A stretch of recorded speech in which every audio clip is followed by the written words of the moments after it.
Today, I went to school despite my difficulty walking after a vehicular accident.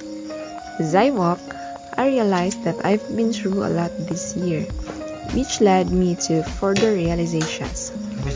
A walk with God doesn't always mean an easy path. It often involves struggling through trials and tribulations.